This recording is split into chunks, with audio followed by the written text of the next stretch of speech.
Good afternoon, my good students. My name is Lawal Hakim. I'm the cabin crew instructor for Lagos Aviation Academy. It's been a long journey.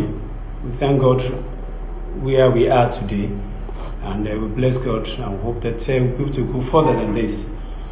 I just want to bring to your attention what we do at LAA concerning cabin crew course. LAA is an aviation school that is entrenched in bringing the cabin crew course to the youth, especially, and be able to get something doing. It does not really matter whether you are in school or you're not whether you're in university already or whether you're outside. If you are the type that is forward-looking, you should be part of a training program in LAA. LAA run courses in cabin crew ab initio. We run in dispatch. We run in cargo education. We run in travel and tourism. And so I will advise you to be part of LAA as a means to getting a better future. Having said that, the cabin crew course is a course that is designed for young school leavers.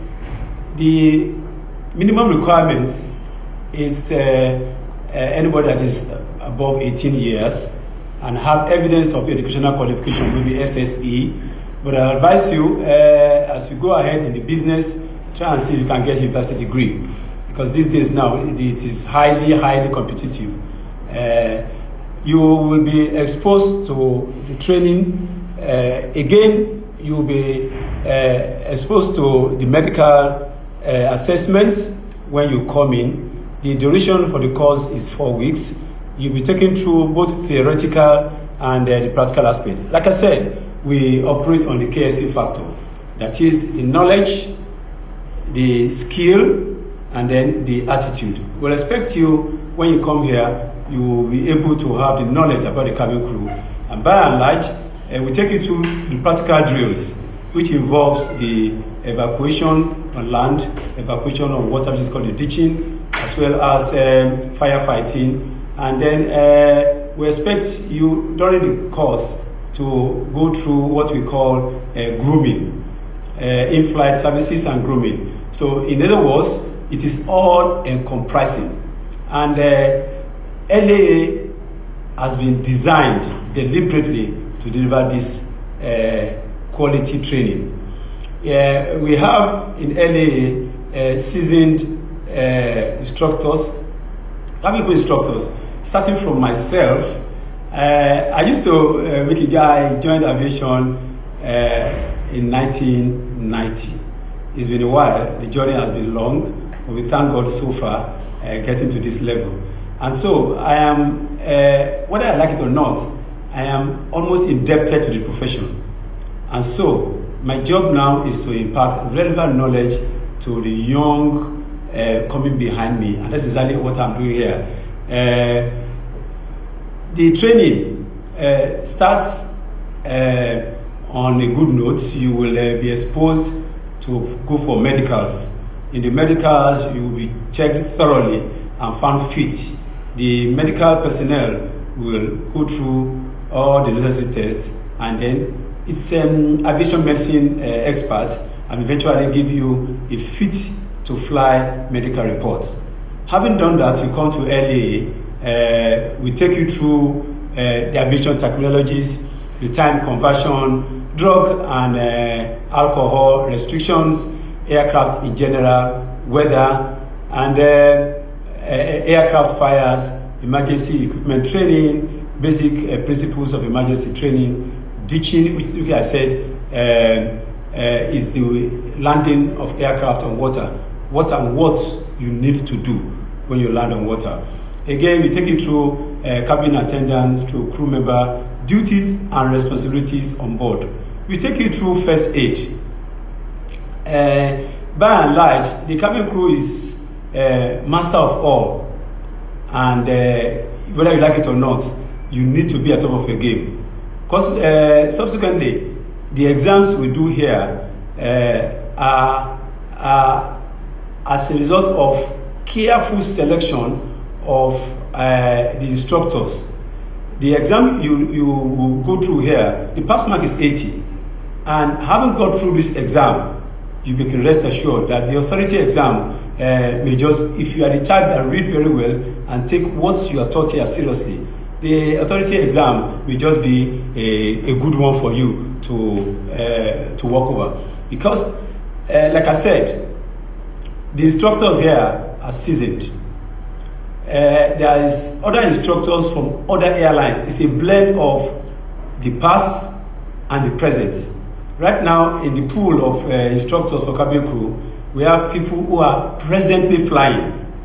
We have people who are seasoned instructors, people that have been flying for years. Like I said, I joined in 1990. We have instructors who joined in 1976. We have instructors who joined in 1983. And we have the present ones, a couple of new ones that are just starting, and they have the relevant training in all aspects of cabin crew training.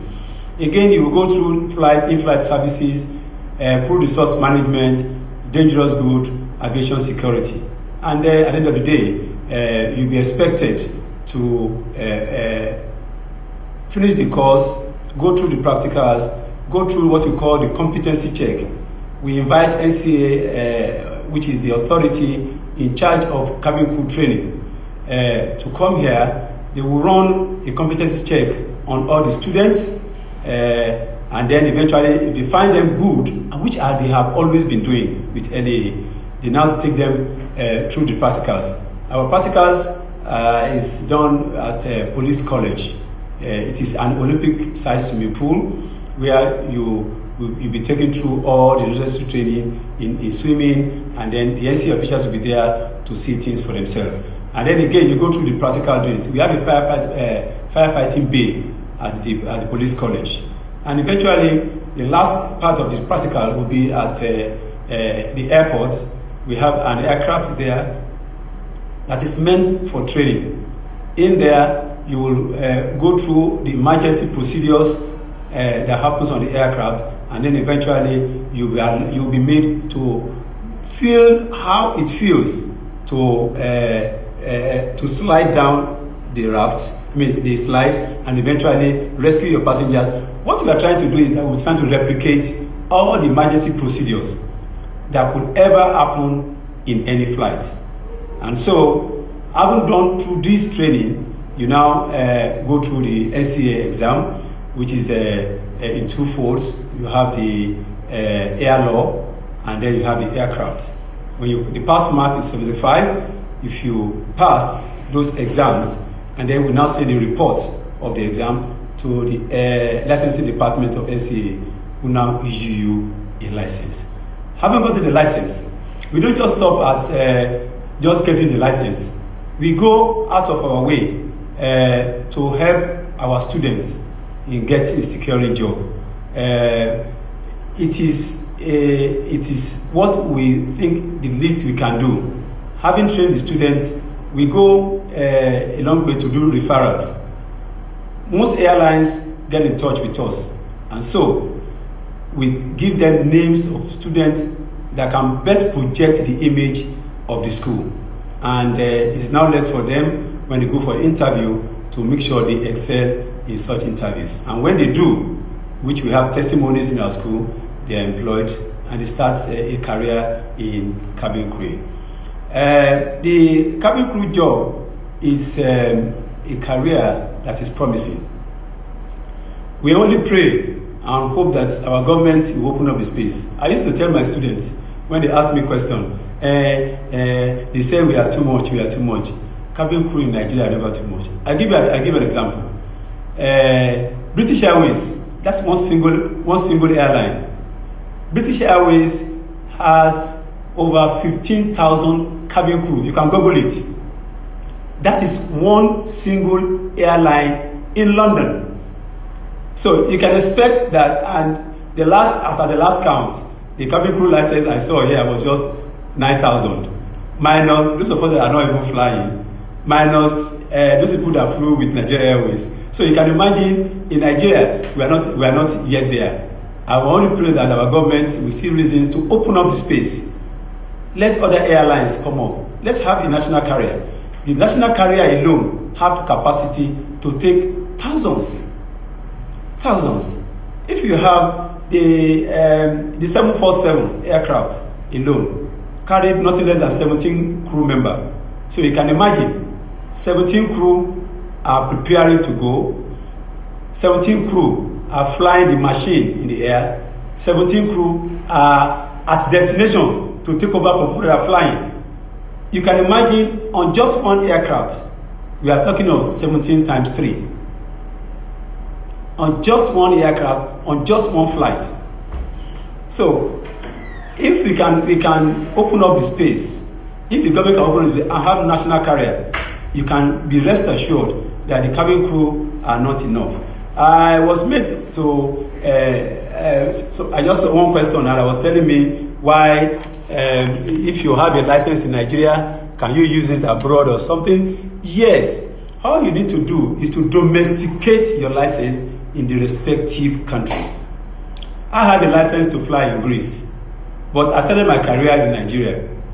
I have a license in Nigeria, and when I got to Greece, the national carrier of Greece is Hellenic. And when I got there, all I need to do, because I am a flying cabin crew, submit my license to the regulatory authority, look through it, do their exam there, and then I start flying. It took me just 2 days. And the same thing, when people come from abroad to fly in Nigeria, they come to NCA, they do the air law. In other words, they are domesticating their licenses to the relevant authority within Nigeria, within that country. And so it can be used.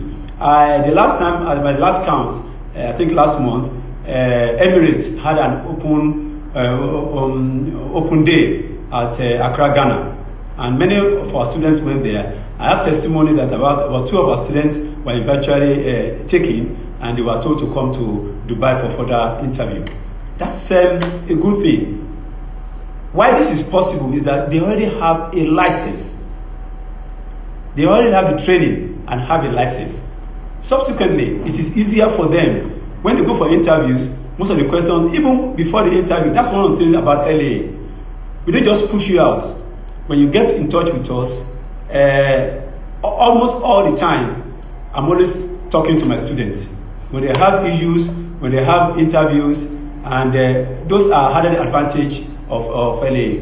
They come to me, they ask questions. What are the questions they can ask during the interview? I talk to them, and then by and large, one way or the other, it worked, and it's working, and it will continue to work. So when you come to LA, those are the added value advantage we have in LA.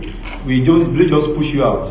Even the SC exam, after the old training, when you are giving the discipline exam, I still bring you back to the school and go through what we call revision. And the revision, you bring in questions from any part of the world. You can sometimes I stay here till 7 o'clock trying to review all those questions with my student, and it has really worked wonders. And that last year we had almost 83% pass rate at NCA exams, and that shows that LA, we don't just collect your money, we give you value for your money. And all the time, these are the testimony our students have always been having with us. Again, I had a question here that was telling me about the benefits of, yes, like I said, the benefits of coming to LA will give you value for your money in all aspects of cabin crew training. I don't know if I can, let me see if I can see 1 or 2 questions.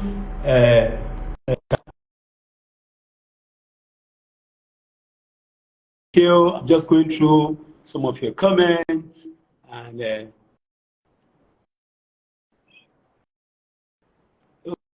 okay, K Queen, yes, thank you, K Queen. The question about I think I've answered that question about whether you can use your license to fly abroad. Like I said, all that to do is to domesticate it Please, sir, what are the requirements? Okay, like I said, the basic requirement is that you must be 18 years and above, and you must have a school start at least WAEC.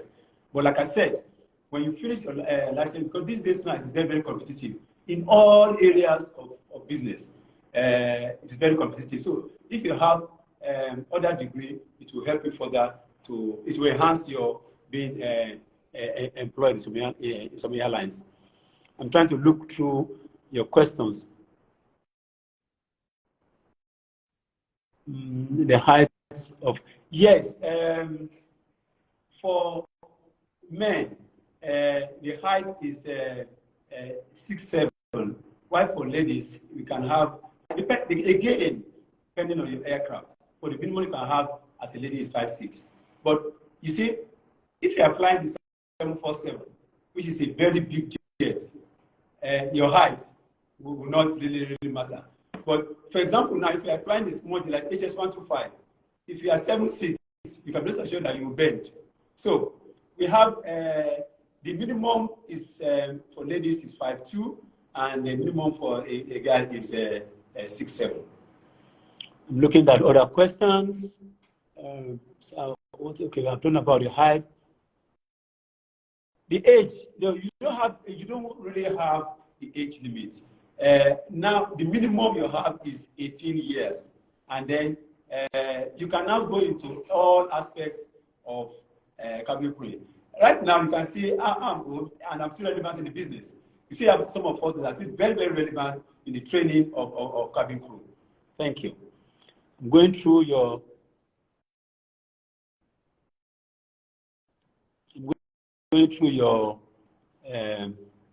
questions. How much is the school fees? Okay, the school fees for the next year is 180,000 naira, but you still need to pay some extra fee for your medicals, for your license, for your exams, and all that. So, in total, is 250,000 naira. LA has something as well to add to it. We have an hostel for people that are outside Lagos. We have people coming in from Port Harcourt, from Abuja. Recently, we have somebody from Zaria, and we have an hostel accommodation where, like I said, we can't accommodate because we have other students. It is first come, first serve. I'm trying to look for other questions. Thank you, baby girl. The school is located at Ikeja. It's located on Toyin Street. Off Toyin Street is number 16A, Emina Crescent. Off Toyin Street, Ikeja, Lagos, Nigeria.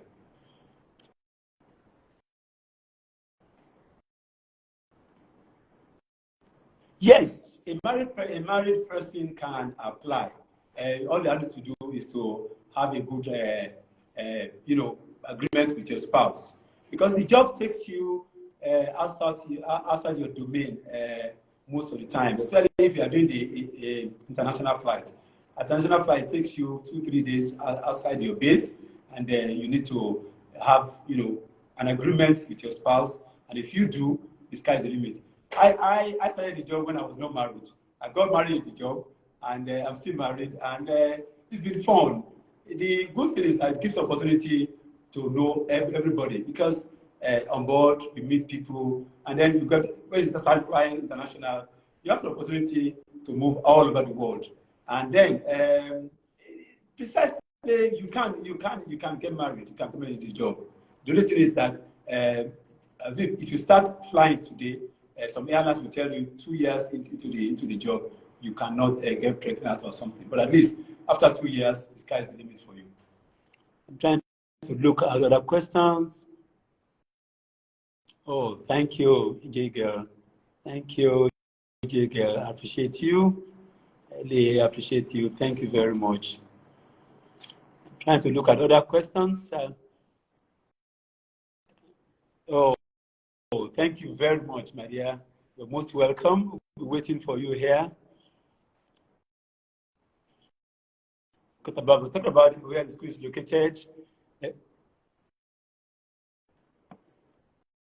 Yes. The license can be used to apply for international job. You can work for as many years as you can. Like I said, the peak is that you become a cabin service manager, and the best you become an instructor, and then the sky is the limit. As an instructor, like I used to tell my students, as an instructor, I'm not a teacher, I'm not a lecturer, I'm an instructor. As an instructor, you don't just teach, you instruct. You take them through the knowledge, the practical aspects, and eventually you try to make sure that the students, imbibe themselves in the profession, the teaching you are doing. We all of us pass through the course of university. The lecturer will just one proper man. But here, as an instructor, I take pain to listen to my students, answer their questions, and allow them, no matter how it takes me. Like I was in the class yesterday, and I said, it does not take, how long it take me. No matter how long it take me, until you get it, that's when I will proceed further. And like I said, my student would testify to that we're a team. Nobody's left behind. When you enroll in LA, the whole of the class is taken together as a team. And so, if you are so good, you help others who are, not too good, and we all swim together and achieve results. In LA, we have other courses. We have courses for dispatch. We have courses for travel and tourism, managing the travel business as well. We do ticketing, business ticketing, and all. And then, by and large, we are an aviation school. Everything that has to do with aviation, we are doing. Trying to look for other questions. Okay. Yes, we have about that. International job, yes. Tribal mark on my face, but not too visible. Okay, I have this question from Vicky. She said, please, I have a tribal mark on my face, but not too visible. Someone told me it's impossible to join. Please, sir, is it true? Well, that's why we take you through grooming. There's some facial marks that can be we use the good makeup to cover, and definitely you could be part of the profession, and all you need to do is to wear a very good makeup that can cover it up, and you are good to go. Again, I saw something here about tattoo. Generally, no airline in Nigeria takes visible tattoo. As long as your tattoo is hidden, you can be part of the cabin crew business. Okay. Yes, what we do for JOS is we do referrals. We refer you when most airlines come to us when they have the need to have cabin crew, and then we give them our best students. And then, by and large, most of the students we give them have not disappointed LA, and they have not disappointed the airline they have been working. Okay.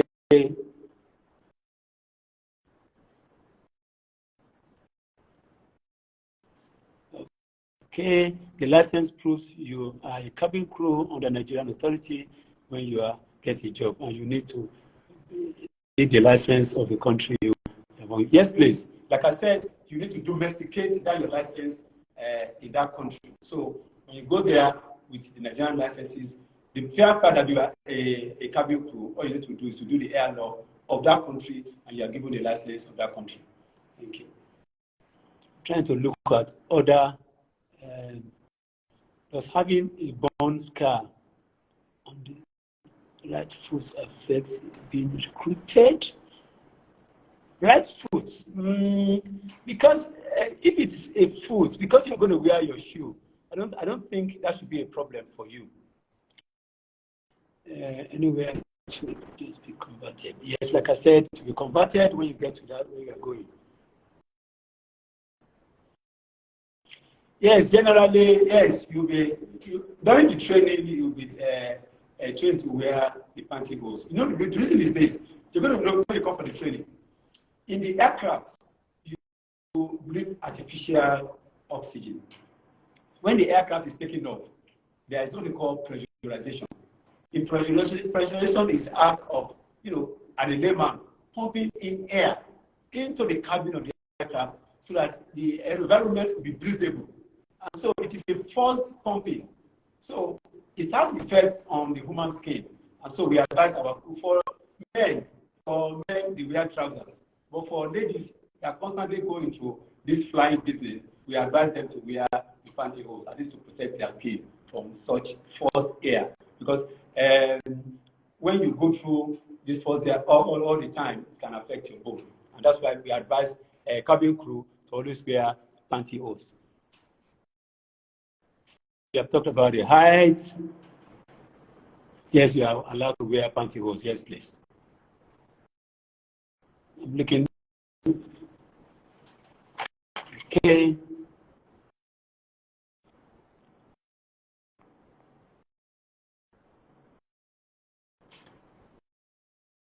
More questions, please. More questions so that I can answer all your questions as they come. Thank you very much, Queen K. I appreciate you. Let's keep the questions flowing. Thank you.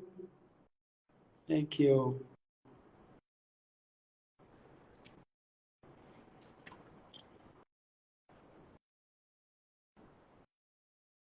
Okay, just two more questions and then we can wrap it up. So that I'll be expecting you at any time from now. Please, when is the program starting? Right now, we have the cabin crew class going on to end on the 15th.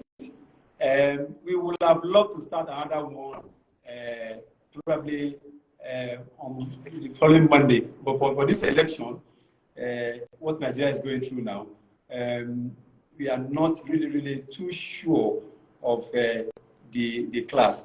But already, we have 15 students already. So the earlier you join them, the better. But right now, we have a class going on that will eventually finish on the 15th of this month. We are supposed to start another one on the 20th. But let's see how the Nigerian situation will help out. But you will be duly communicated to via this medium, and if the class will start. Yes, thank you. I would love to say more and more, but we will keep this conversation going in the subsequent classes. Yes, thank you. One more question. What are the educational requirements for becoming a flight attendant? Like I said, for now, according to SCA, it's WAEC, the school starts, and then you are good to go. And like I said, I would advise you to do more. Oh, thank you, Rashida. Thank you. Thank you. Yeah, thank you, Lady Shaw. Thank you. I appreciate you guys. So I'm going to round up. We are expecting you at LA, and you can be rest assured that you get your value for the money you are paying for. Thank you, everybody. I appreciate everybody. Thank you. You guys, you have been, whatever LA is today, you guys have been a very good contributor to what LA is today, and we look forward to seeing you. Thank you, guys. Have a blessed time.